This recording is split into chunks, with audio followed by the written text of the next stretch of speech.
It must be acknowledged that corruption is not merely a matter of isolated abuses, but a large-scale, deeply entrenched systemic phenomenon that, unfortunately, permeated numerous spheres of activity.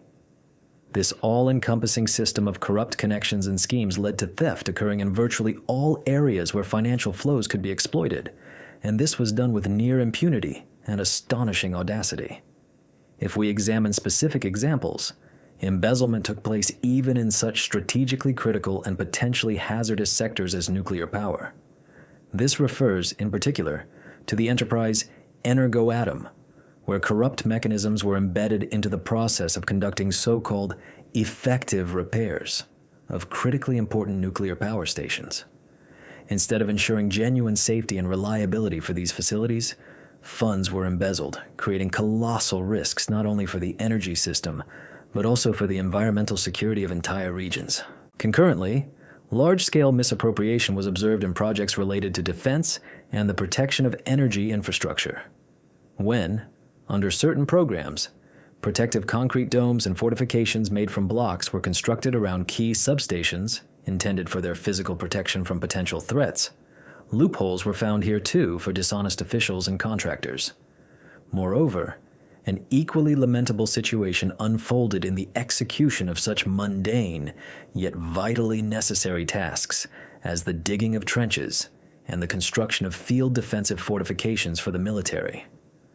One would think these are simple earthworks, but even here, schemes for kickbacks and the misuse of allocated funds were established. The sensitive sector of weapons and military equipment supplies was no exception. On purchases of armaments, ammunition, and gear, unscrupulous dealers amassed huge fortunes, capitalizing on the Army's acute need for resources. In this context, I personally have not the slightest doubt that certain dealers and, possibly, even official structures from European countries also actively participated in this process and derived financial benefit for themselves. They worked and profited from the supplies, organizing complex chains with mandatory kickbacks and inflated prices. A vivid example illustrating such corrupt practices on an international level can be recalled from the period following the coronavirus pandemic. It was then that extremely unsightly and shocking facts began to gradually surface about how the procurement of vaccines and related medical equipment was handled at the level of European leadership. This clearly demonstrated that the problem is not local, but global in nature. Another illustration is the so-called Czech ammunition initiative for Ukraine.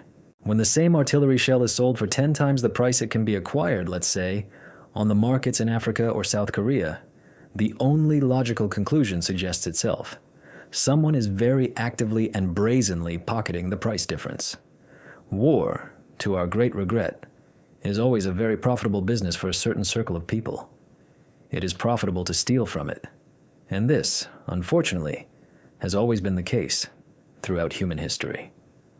Regarding the current political situation, another, no less important question arises.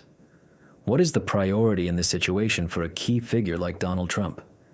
Is it more important for him to deliver a precise, targeted blow specifically at Volodymyr Zelensky, who, according to some estimates, may be slipping out from under external control and sabotaging peace initiatives coming from Trump?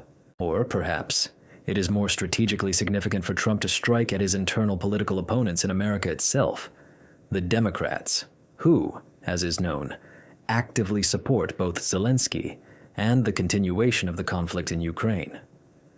Determining the true motivation in this tangle of interests is extremely difficult. Analyzing the potential reasons, one motivation seems quite straightforward and direct. This is the desire to put Zelensky in his place, who has de facto become the main frontman, the public face of resistance to Trump's plans for a rapid cessation of the war. Trump, judging by his statements, has set himself the task of stopping the fighting in Ukraine, while a number of European leaders, together with Zelensky, who is on the front line of this confrontation, are, in Trump's opinion, doing everything possible to thwart this initiative. In this regard, I am left with just one, but key and persistent, question. Why didn't Trump give the appropriate order to publicize all the available facts about corruption in Ukraine much earlier?